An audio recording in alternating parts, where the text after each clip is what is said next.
Guys, welcome back to another episode of UnMotivated. We're sitting down with someone who has become near and dear to my heart. We got our guy Syed in the house. Now, Syed allowed me to misappropriate his name when I first met him.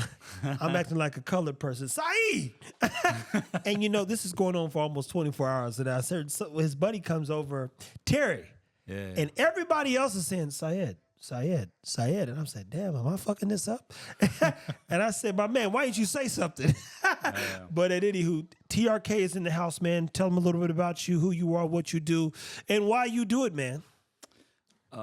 Yeah, so this is Syed, not Syed. Like he was making a mistake, but we are into. So my passion is Rottweilers. Look, bring more energy, man.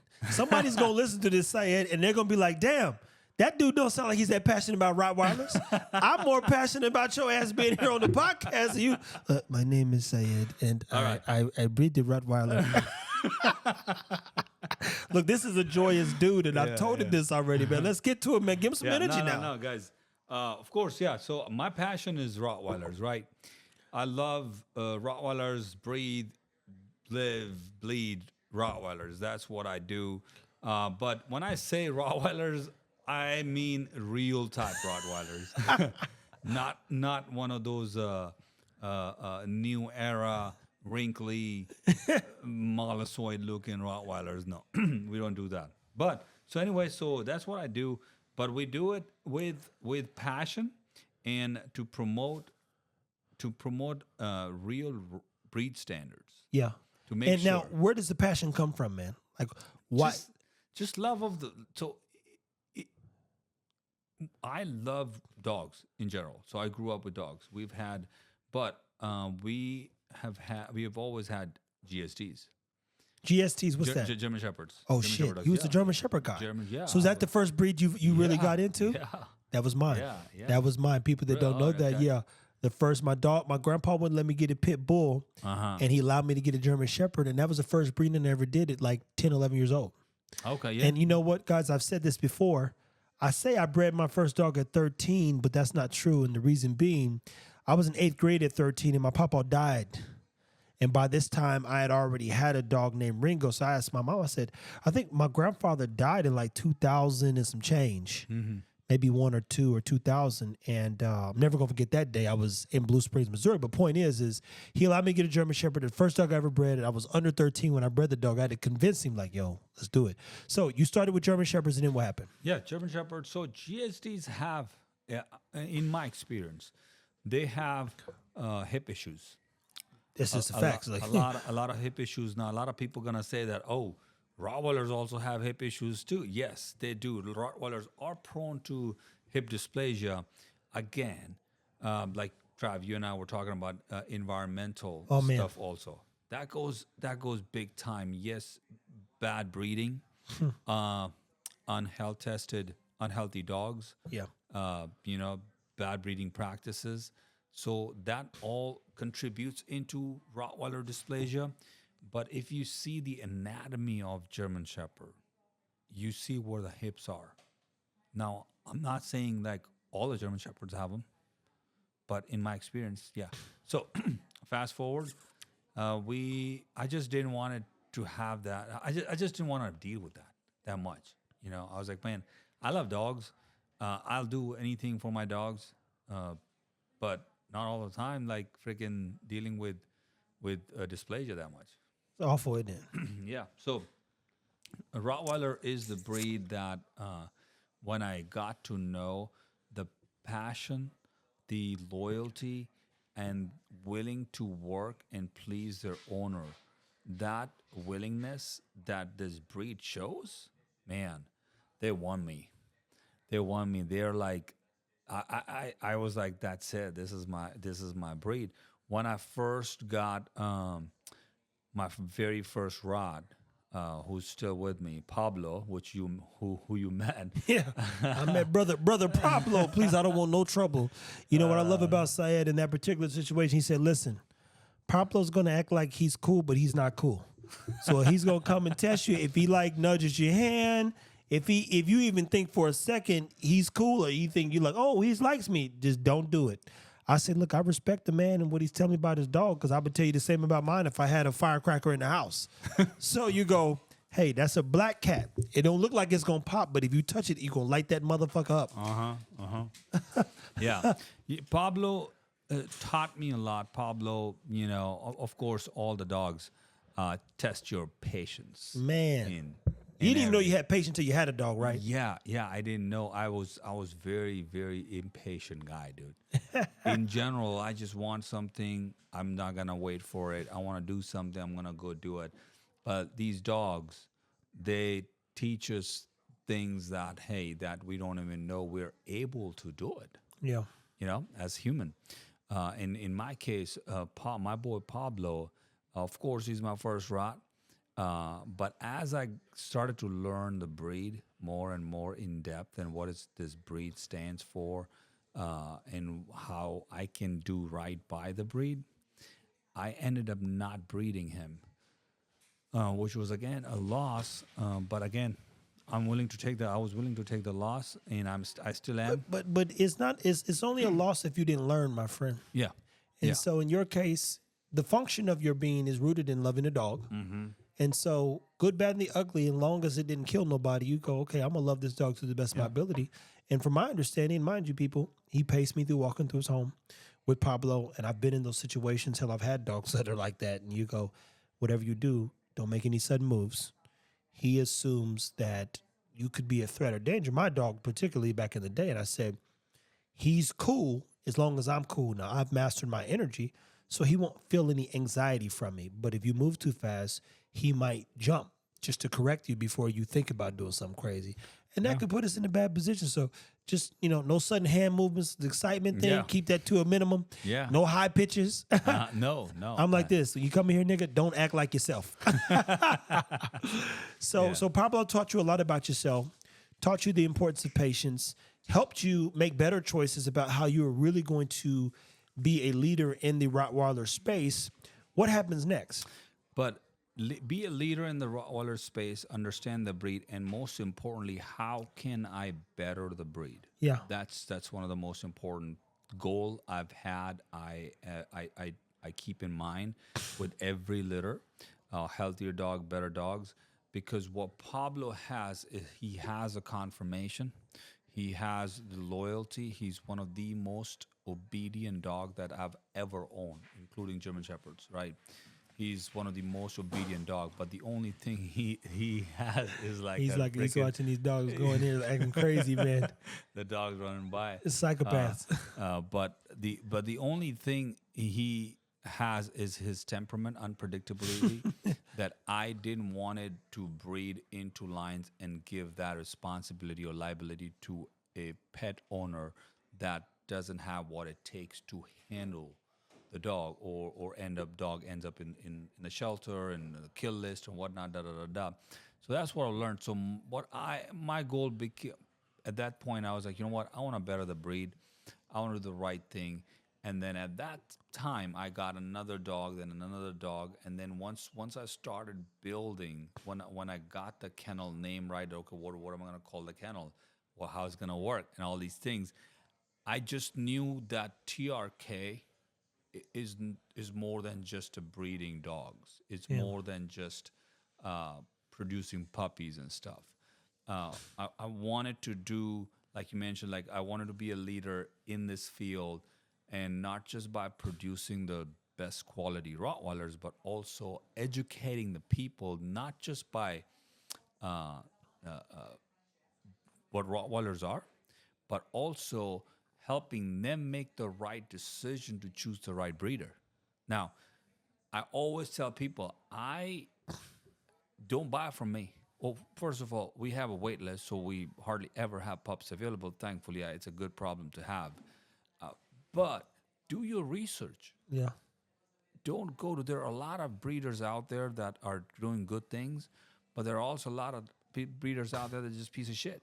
Look, he said it. Yeah, so that's something I made my mission that, hey, I want to make sure that TRK is going to produce those show quality dogs. Doesn't necessarily mean that we expect our clients to go and then show. but our goal would be to come as close as possible to the breed standards. Yeah. Me building this brand TRK, it's not just a breed, because a lot of people don't know me personally. Yeah. A lot of people don't understand what my background is and all that stuff. So this TRK Rottweilers is not just a breeding thing, right? Me being 18 years in corporate world and leadership positions and running multiple teams at once and large operations and stuff, I put all those experience into building my own business, right? Now, we have a mentorship program, Trav. Like, you know, I got that from you last time when we connected in October. That hey, I receive a lot of messages from people asking questions and asking me what to do here. Let me ask you this: out of all the people that reached out and asked you questions, how many of them actually was like, "Hey, could you be my mentor?" and were willing to pay? Not many, dude. Isn't that crazy? And remember when I pitch you it, I go, listen, because I did it myself, and this is what I learned, which is why I really quit responding to messages. Is there are a lot of people who have a lot of problems. They're not my problems. I solve my problems with action. So when I was like, hey, yeah, you could pay this price, guys, there's a guy who will be here for 4 or 5 days at the end of this month. And I pitched this dude this months ago, and I'm like, okay, another lying-ass nigga, if I'm just being candid. And just of it is he sent $1,500 to have access to my brain, sit down with me once a Sunday for as long as he needed, and we talked. And then he said, Trev, I've actually never left upstate New York. Would it be okay if I came to visit? I said, yeah. I said, if you need, you could stay here. He goes, he almost went into tears, which is in real time. He goes, nobody's ever done nothing nice for me. I said, look, my man, let me be very clear. Out of all the Negroes who messaged me, you put your money where your mouth is. I didn't sell you nothing. Matter of fact, I told you don't do it because I do this for a living on the marketing and branding side. So you want to know how to build your brand and stuff. One of the best people you could talk to, if I'm being candid, is fucking me. I obsess about this stuff, right? And I'm going to get better at it every day because I'm obsessed about my own brand. He put his money where his mouth is. Everybody else is trying to get a free ride, my man. All the books are there. Hey, what book is that? Nigga, figure it out. They don't want to, dude, not forget the books, right? That's even more work. They don't even want to fucking Google. Hey, look, if you're watching this, I'm about to take a sip. Look, you know how annoying it is to be amongst people who won't do one thing for themselves, let alone their dog. I've not done anything special. So when people say, hey, and we get this message all the time. Back in the day when I'm replying, man, bro, I just appreciate all the free game. I go, my man, I'm reading out the books, bro. I mean, it's free for everybody if you're willing to buy the book. Yeah. So I'm not doing anything. I've said this. I'm not doing nothing special. I just do it every day. So when you listen to the Tom Brady's and the Michael Jordans and the Kobe Bryants, the difference between me and everybody else is I do it every day like the rent is due. And believe me, the rent is due. Yeah, like speaking of Tom Brady, right? He said, I saw this video, a small clip, and he said it's in a business or in life, it doesn't matter how many times you succeed. What matters is what happens when you fail. Oh, man. So now this is where the mentorship comes handy. If you have the right mentor, when you fail, they're there to help you rise even stronger because they've been there, they have failed, they have lived that moment. I've had mentors. I have a mentor right now. I have 2-3 mentors, different one that, hey, once, help me out, help me understand the breed, the Rottweilers. Once I bounce off ideas and I connect, as much as possible on a business side and understands more. And then another one is like, hey, let's talk about dog training because, when earlier today, what we were talking about, I'm not a trainer. I train dogs just for fun for my own dogs. Yeah, me too. For what I need them to do for me. It's funny because a little bit that we do goes a long way. So, hey, man, can you train my dog? I'm like, no. Do I look like a dog trainer? Well, how'd you get that dog? I'm like, my man. Yeah. All I did was engage and spend time with him. Like, I want to be with my dog. Some of y'all get dogs and don't want to be with them. Y'all get them to say you got them.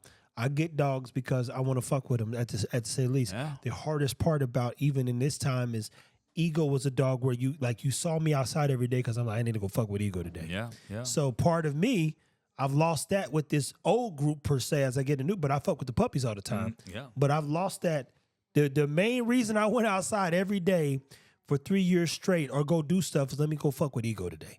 Them other niggas just happen to be there. That's how I look at it. Yeah. And he's gonna make all of them better. So if you want to know how to train a dog, for one, you gotta love your dog, man. Exactly, dude. That's the thing. You gotta love not just training, you gotta love your dog first before anything else. Only then, and then you gotta commit to it, whether it's breeding, training, fucking any business for that matter. Like you gotta commit to it. Without commitment and consistency, I'm only laughing, my friend, because many people want to ask me that question. The ones who do like Syed and I speak, and we've talked about business. That is a fry getting fried, a fly getting fried. And I told somebody that asked me for help, and I asked them 3 questions.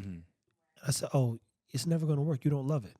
Yeah, exactly. And they said, "Well, how could you?" I said, "I can hear it in your voice. You don't love it. See, if I wake up tomorrow and you've not posted 5 times, you don't love it." Yeah. I said, I love it and hate it, but I hate it more than I love it. And believe it or not, that hate is what keeps me going.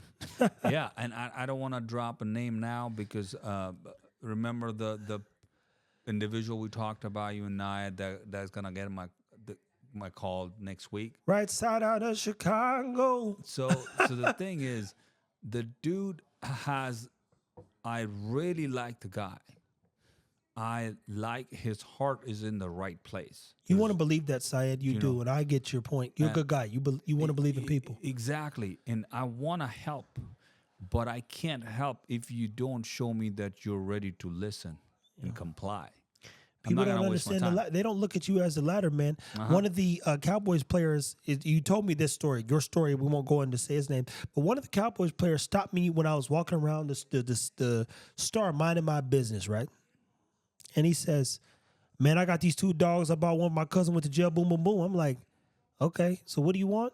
And he goes, "Well, I want to breed them, but I ain't got no papers." I said, "Sell them, restart." Yep. And he said, "Oh man," but I said, "I don't." You asked me how to get it done correctly. Yep. You just told me you wanted to be legit. Now you telling me you play for the Cowboys. I'm like, the Cowboys? He's like, "Yeah." I said, "I don't fucking watch sports, so I would never know anyway." Yeah. I put him in my Me story. neither. He seemed like a deuce. And I mind you, I said, there's people like you. He's got a good, honest look in his eye. The challenge is most people don't know how to get there because when it's time to step on some throats or make the ultimate sacrifice, because you didn't think through things or you didn't have a mentor like Syed or myself, you probably made a bad decision. And here's the thing. I ain't going to pay for it. And I'm not going to give you a solution that doesn't require sacrifice. You made a stupid choice and nobody told you it was stupid because you thought the dogs looked good. Here's the facts. You don't have the papers. You want to be legit. I ain't telling you need papers, but I know where all my dogs' papers shit. I know how to get them again if they lost, right? Yep. So let me be very clear. Sell the dogs and start over. Exactly. Ooh, I don't. Good luck then. Because at the end of the day, I know what to do. Yeah. Yeah. It's that simple. And that's the thing. That's what people don't understand when they get into breeding, or not just forget breeding. Any business. You need to be able to cut your losses. You need to know when to cut your loss, because if you don't, you're gonna keep digging a deeper hole for yourself. So when do you cut people as a loss? Because as you just alluded to, you know, your original plan and strategy, you had taken this person on with the intent that they wanted to be better. You gave them not necessarily an ultimatum, but perspective that kind of leads to an ultimatum. But a lot of people get stuck on people. And my rule of thumb is people are replaceable. Now, I'm learning to care about people like yourself and even myself. As we're sitting here right now, I'm thinking to myself, man, I probably should talk to Syed more often. And I'm so grateful that you made the journey here. Same way I did. So I go, man, I enjoyed the moments we had when I was in Arizona, sitting back there with you, talking dog and life. Yeah. And it looked like people fancied that in exchange of energy as well. They did. And again, there's depth to your character, which I've always told everyone around me. See, I can scale character. I cannot scale a shitty person. Yeah. If your character meets me where I'm at, then we'll go as far as you want to go. But when do you cut the dead weight or the fat or just a person? Because you know, in your like, hey, they're not bad, but they're not good, but they're not bad, but they're not good. Like, when does that fucking? When are you 86, man? Super quick, bro. I don't waste time. I've learned, like I said, over the course of my last, 18 years in corporate world. 15 years, last 15 years out of those 18s were in leadership roles. Yeah. Of course, I had to work my way up from the bottom and then and all that. But I learned how to identify talent. I learned how to identify the right investment in people. And there are people that are trainable, that are people that are just not trainable. So your heart can be in the right place. You want to do the right thing. But if your actions are showing me otherwise, then I'm not going to waste my time with you. Yeah. I'm just not going to, because the reason behind it is at that point, your money for mentorship, that doesn't pay my bills, bro. The money is there for you to show your commitment to it. I don't know why people think things are supposed to come with For free. Yeah. But the thing is with in this recent case, because I don't want to say names in these, podcasts and stuff, because I'm a kind of guy that praise in public and criticize in private. I'm gonna do both, but Yeah. and then I'm gonna walk you through the lesson. So Yeah. part of it is just making sure you understand on film and off film, bro. Yeah. I'm the same son of a bitch. And then, like you told them, you said somebody came and asked you, how is he in person? The same motherfucker you see on goddamn film. Yeah. That motherfucker's like that in real life. And I'm like, Yeah. there's no nice way for me to tell you this. You fucking suck. You know, keep the camera rolling because I'm not done yet. but you got to go there because unfortunately we live in a foo-foo sissy ass time. Yeah. Where people are unsure and they're insecure about speaking to men as men. And let me be very clear, it's men who built me, men who keep me going. There's men, there's the group of men I learned from, made sure I would never give up. Mm-hmm. So like when these men, or I don't know what they are now, I think Richard the Bear calls them lady men. He calls them lady boys. Lady men is what he calls them. Girly, I don't know what he says. He's got it. You can go back and watch one of the podcasts because he said it. And he go, oh, that's a good term, Richard, but we don't get in conflict. We have discussions like men. We come to conclusions like men. Exactly. We solve problems like men, and we get better like men. Be a problem solver, right? My one of my mentor said 95-5, right? And I was like, what was that? So we were in my second last job in a role where our VP and had said it 95-5. So me and my boy and my mentor Sam that I mentioned before, 95. Take a pause real quick, and we're gonna say the 95.5. But if you don't mind, speak to how important it is to be proud of, to know someone who's better than you. Oh, 100%. But some people don't like having, like, I know a few men better than me, and I've said this out loud. If I died and came back, I want to be as great as those men. Tim Callahan, Dan was a great guy. My papa, Clarence Cochran Sr. Mm-hmm. You go, there's a few men. If I died and came back, I could come back as them and shape the world still. Dude, because they're that good. But most men don't understand. It is so important to admire some men better than you. And not just important, if you come across people better than you in person and they are reachable, means you can reach out to them, that's just the opportunity for you that you should take advantage of and learn from it to be better. Yeah. That's how important it is. Me personally, I am always learning, dude. I'm even from my customers, right? We have a client that is a retired attorney. And when I sent the contract of our puppy, purchase puppy, and he suggested things that, hey, maybe do this, maybe do that, because, if you do XYZ, it's not going to hold into court strongly for you. I mean, it can. They understand in words, boy. They like, put this word here, flip that word, change this word, and you have a stronger case. Exactly. And then he mentioned that, and then guess what? I didn't. Look, people, for those that don't know good lawyers, there's words, and then there's contracts, and there's binding contracts. Binding contract. And I know some lawyers, and I said, "You a slick son of a bitch, man." Yeah. He said, "Trevor, I just know how to plead into the law." Exactly. And I said, "So that's the difference between a contract and a binding contract." He said, "You could put the wrong words in the right sentence, and it be completely inadmissible." Meaning, Yeah. and inadmissible means you can't show it. But what he's saying was, it won't, like, nobody cares. Like, oh, well, it doesn't state clearly. The phrasing it different Yep. makes it binding, where now your house is on the line. Exactly. so guess what? I'm not gonna act like that. Oh no, my contract is better, because guess what? I had paid the attorney to make my contract. So my puppy contract is not off of freaking Google copy paste Or LegalZoom. Yeah, or LegalZoom. It was prepared by an attorney. But when this attorney, this client who's retired, and he has, guess what? Who he worked for? He's actually board of one of the board of director, Humane Society of USA. So what he's also telling you is find people that have common interests. Yeah, Some of you are paying somebody to do a job who don't love what they do, exactly. let alone love what you do. And when there's connective tissue, you know how fast you can grow something when everybody, like, I couldn't bring in a person who don't love dogs. Mm-hmm. Like, even watching Syed come into the house and see Tron and Cha-Cha, or not Cha-Cha yet, but Maestro, like, I'm watching him, and that's what I love about dog people. You're a dog guy, because your brain kept going to the dog. Like, we're having a real conversation. All he's thinking is like, man, you see the way that motherfucker standing? Shit. You see the fucking structure on that? He goes, God, look at that freeze. Here, go over there real quick. He go over there. Just look at the cowhawk. Like, he's like, he can't get it out of his system, because the man loves confirmation. He's like, God, I like this. And he's right. Shout out to the people who built, we got Joker here, but he didn't look at Joker one time. He didn't even think of it. He's like, oh, he was there, right? He was like, yeah, but you go, that fucking Maestro's got me, boy. No, Maestro got me. That's the dog I picked up also. And of course, one of my favorite, the famous, the General. That was the first one.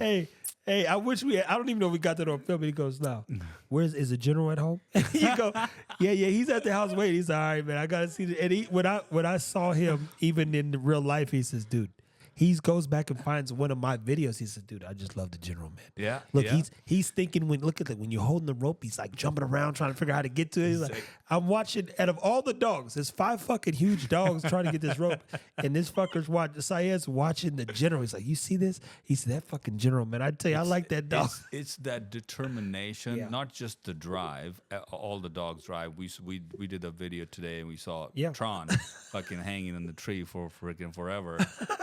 But General drive and determination to keep going and not giving up, even though he was getting pushed around by those big dogs, and he didn't give a shit. No. So I was like, man, that's the dog, and I wanted to, and then he stays on the freaking Shoulder like a monkey and just sit there, and then and then man, but from a branding and marketing standpoint, my rule of thumb was, everybody bends over to look at the dog. I want you to look me in my face. yeah, So when I said I'm going to teach a dog to rise my shoulder, every time you talk to me, you got to talk to me. When you talk to the dog, you got to look at me. yeah. So only thing they'd be like, hey, Trevor, how's it going? Yeah. How's the General? Oh, he's doing great. He's doing great. We'll see you. Hey, we'll see you at Next Pet Global. Or we'll see you at Super Zoo next year. You go, got you. Yeah. But 95.5, go ahead and finish that. Yeah, so 95.5 we talked about. Then I was like, hey, so then that became my rule in my life that I took away. That 95.5 is like anyone, your partner, your family, your team, or anybody brings this problem to you. That hey, we have this problem. So 5% of that time, that person or that member or the team or whatever should be using 5% to tell you what the problem is, right?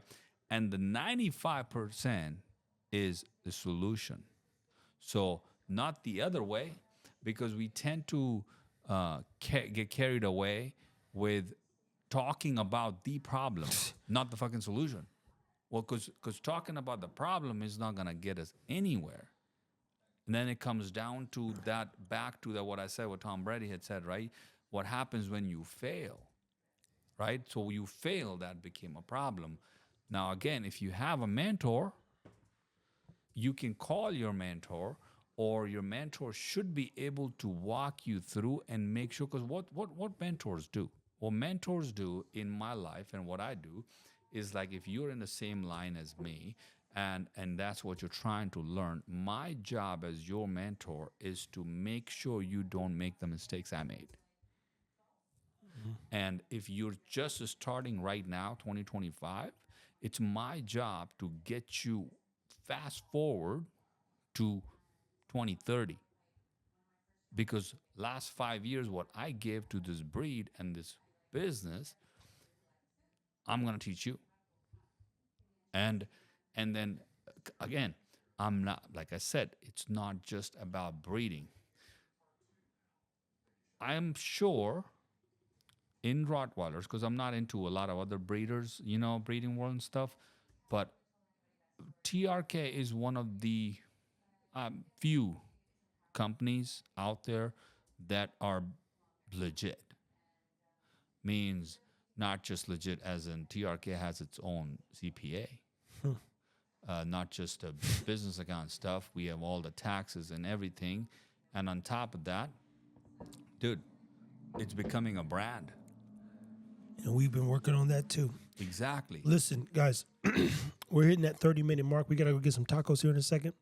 And this is just the intro episode because he's here at least for another hard 24. And we're going to just walk him through our world, have some fun, talk dog, definitely leading to the brand. When you think of a Rottweiler, my challenge for you is to tell me what your thoughts are and what you would love to see. The Rottweiler has been associated with, unfortunately, negativity at times.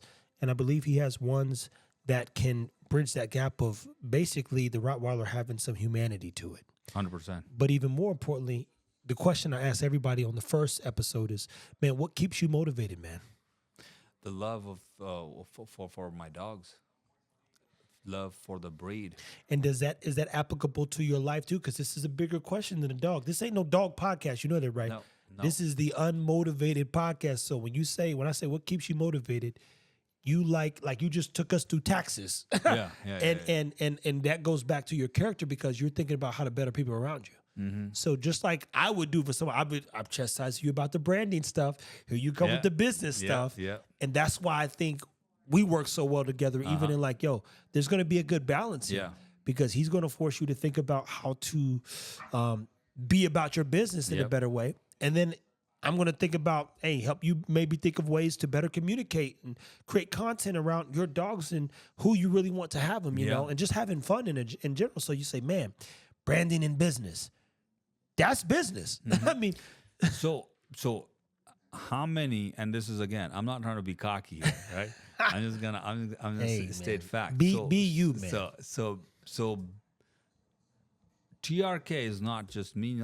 It's not just all about breeding. Because if it was about breeding, how many breeders do you know personally that goes to Europe like once or twice a year?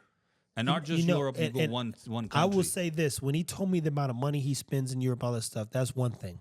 But my business model was to stay away from breeders. So even when I met you, you remember, so a guy reached out to another guy I know and says, hey, I'm looking for a Rottweiler. And I remember, I think I saw you follow me. And I was like, okay, let me go look at this dude's stuff. Then I was like, okay, I'm seeing all the right stuff. Mm-hmm. So that's when I messaged you and said, my man, the guy's looking for Rottweilers. You look like you know what you're doing. Boom, boom, boom, boom, boom. And that's how we connect. And then you go, and then I'm like, oh, well, shit, let me ask him a few more questions. And then it grew. And again, I was in a different state of mind. I got to tell you guys this, social media stressed me out quite a bit and still does because I have, we use the anxiety word, but, black people don't get to be anxious per se, but it really do stress me out when people know who I am. I've lived a quiet, loud life. A lot of people know me. Nobody knows me. Mm-hmm. It's crazy because you go, how does everybody know this nigga, but don't nobody know where this nigga be? It's like he goes to a cave every night or something. You can't find me. You don't know where I be. So in this particular situation, I reached out to Syed. I saw when we spoke on the phone. So this is the other thing. I'm big on words and even more importantly, how someone speaks. We spoke on the phone. He was very addictive in how he was delivering his message about his Rottweilers, and I heard clarity. My papa said the most important thing between two men is clarity, and I go, oh, this guy knows what he's doing. And then I kept presenting like, hey, we should do it live. We should do this. We should do that. And then I said, you know what? I'll come out there and visit. Next thing you know, this motherfucker's pitching me getting a Rottweiler. So I think you need a Rottweiler. I'm like, whoa, where did this come from? That was not the purpose of this particular, mission per se. But to be clear, definitely if I had to motion anything he's saying, a lot of people lean into all the things that don't make a Rottweiler a Rottweiler. Mm-hmm. Hey, I got extreme Rottweilers. I don't know what that means. Sounds like an idiot. I got Dutch. I'm like, I don't know what that means. That sounds like a problem. And we know the dog is tumultuous, right? Mm-hmm. The goal is to make sure we don't put a tumultuous dog in someone's home because the dog is very capable. And what's crazy is when I was holding Hugo and some others, they don't look that big, but they big. They're big, dude. They're fucking, dude. They're fucking big, man. They're big. It's like Tron. Hey, look, it's so Tron funny. was small, right? Hey, oh shit, it's a big dog. Hey, so get this. I got to say this. His fucking sales pitch was like, oh man, Eagle's going. You need bigger dogs. I'm like, this motherfucker don't know. This motherfucker don't know. I don't have no small dogs. The camera doesn't do them justice. But even when you see, I'm gonna have you pick up Cha-Cha. You'll see that bitch is dense and muscular as fuck. It's gonna fuck you. You go, damn. Because the pictures never do us justice. Yeah. They never do. Even people that meet me, they go like, you're a tall guy, 6'2". Yeah. People think of how wide I am. Yeah. Or 6'1". They go, I'm an honest 6 foot. And you know what an honest one is? I'm not 5'11" because I'm too tall for that. And everyone else, I showed you the photo. I'm standing over them. And they're 5'10" and 5'11", right? So you go, I'm an honest height. And so they go, well, I've seen your photos. I thought you'd be smaller. Guys lie about their height. I'm like, what nigga lying about? That's so fucking corny. But it goes back to the dogs. You know why you don't know how big Tron is? Because I never promoted. Yeah. So imagine if I was like, I got a 21-inch shoulder dog that's 90-something pounds who I'm competing with? Nobody. Exactly. My job is to make Tron better. So when you see him, everybody goes, that's a big fucking dog, bro. When Black Leash and them was here last week, they go, bruh, Tron's serious, man. I said, bro, you better be glad Ego ain't here. Because if you thought Tron was serious, Ego's like a tank walking around with the same height. Yeah. And you could tell Ego's he's not a small dog. I could tell Ego's head, and we talked about his structure, his features. He was definitely a bigger dog. He's a big, and then I think he can grab Tron's neck easily. He could. Ego get active, but even you see Zara. Zara's not a small female. Yeah. And then you see Maya. You go, damn, that's not a small bitch either. You go, what is the internet doing to me? Yeah. It was big. Your dogs are big, no, for sure. Because bigger in person, that's all. In person, what I was thinking, because in normal pit bulls, they're like small pit bulls. Yeah. They're like fucking 60 pounds or whatever. And it is what it is. I'm not a pit bull or bully specialist. Yeah. Here, so I didn't know. I got to know today. And then you see Tron jump up on the counter in real time. Fucking almost broke my camera. So you go, no small dog gonna do that, and he's taking up the. But it just goes back to people, to be clear, Syed doesn't promote the size, the weight, or the height of the dog. He promotes the quality of life 100%. And what you're getting in terms of family and all that other stuff. The dog being approachable, even, right? Yes. And I could tell you, I've been around a lot of dogs and Rottweilers who were dangerous. I held 4 or 5. I've walked into his lion's den, if you would, of Rottweilers, and there's not one time, and I can sense bad energy or dogs that I can't trust. Yeah. I never felt uncomfortable in his house full of Rotties, even with his homeboy Pablo. Why? Because I told people, respect the fucking dog. Exactly. The man tells you don't fucking touch the dog. 100%. Don't fucking touch the dog, man. Yep. I don't allow people touching my dogs anyway. Not everybody touches my dog. Hey, I feel the same way, man. They know it makes me itch. Like, get your fucking hands off my dog. Can I pet your dog? No, you cannot. Fucking stay away. It's just simple as that. That's just how I am. And yeah, speaking of not doing justice, Gunner. Yeah. Gunner's a big dog. He's bigger than Hugo. He's bigger than Gonzo. He is 67.5 centimeter tall. He's going Right. straight European numbers, Oh, that's man. what we, yeah. He's using the Euro. Look, you Americans ain't gonna get that one, and I don't either. So- I know there's 12 inches in a foot. Yeah. So that. Or how many centimeters are in a foot? How many centimeters are in a You're foot? looking at about like 26, 27 inches. Let me tell you this. I personally saw his dogs, and I go, fuck, these are big dogs. And that's from the withers, not from the head. No. I know that. For those that don't know that, Yeah. when he's saying 26 at the withers, that means the head's somewhere in them 30s, easy. Yeah, he's a big dog. He's compact. He's like muscular. All that. 115. All that, man, and I yeah. repeat, and he was moving good. Lips were tight, cheeks were good. I go, ooh, shit. And mind you, had I not met him, I would never let anybody consider or talk me into, getting a dog. I don't need another fucking crazy fucking dog. But I like the dogs. I like what they represent. I like that I could be a representative of the breed. And if I could be an extension of now what I consider a friend to highlight what he does and add value, you go, hey, I'm in. And that's kind of what, shout out to Gina and Chris Moore. I said, look, let me add value to what you guys are doing. They said, okay, I'm in. And they've always got plenty of bulldogs, but, they sent me one of the better ones. I like Rocky and Cetra, and they've got good dogs, to be clear. But you go, let me be an advocate because you know where my lane is. Let's talk about the health. Let's talk about the hips. Let's talk about the risk of parvo. Let's talk about quality of life. Let's talk about that journey that goes into the first year because there are probably 1 million people who own Rottweilers who don't know where to begin. And I'm going to show them all that. I'm going to show them everything with the bulldog. Hell, the American bully, which some people are going to still say are the pit bull. But here's the facts. You don't know the dogs until you see them. I tell you that. And they like...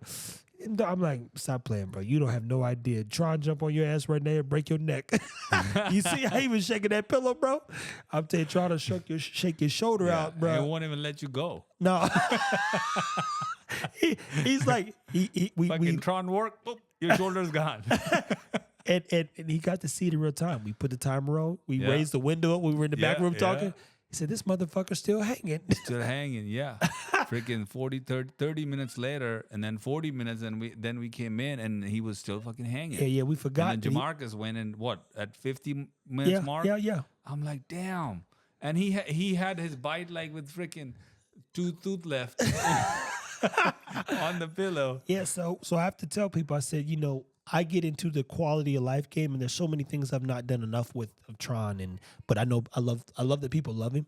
Same thing with Cha-Cha and others. They're gonna see my round 2, if you would, with Maestro and Joker. But look, as I said before, we now know what keeps him motivated. You're thinking about getting a Rottweiler, message, and for sure follow TRK. We can't thank you enough for coming to Dallas because, like you said, you didn't have to. This isn't a guy who ever has to leave his home or doesn't have to go anywhere without intent.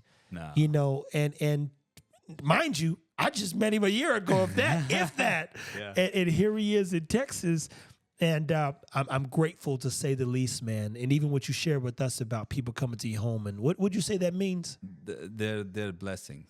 They're the God's blessing guests in your home. That's just my culture. And then again, I appreciate you guys having me over and showing us hospitality, cooking the freaking badass wings. Holy shit. Those wings were real good. But we're looking forward to this whole weekend, and we're gonna have some fun. Yeah, and mind you, he's texted me, man. I'm excited. I said, dude, I am too, man. I don't have a lot of people that I look forward to seeing, to say the least. And you're one who, man, I was like, dude, that was a good fucking weekend when I came to see you. Yeah. It was really good. And then you and I had this kind of chat on live, and then I went, and then there were like people, the response people were getting that, hey, you guys should have like podcasts, because all we did was just like having real talk. That's it. That's it, man. Same thing we're doing now, man. Yeah. So imagine, my goal is to get through at least 4 to 5 more podcasts with our guy Syed. He went and got the Osmo. I love when people lean into like, hey, what's that you're using? Perfect. I'm gonna use it too, and it works. It fucking works. It makes you like, man, it fucking works, man. So guys, stay motivated. Stay motivated. Stay commitment.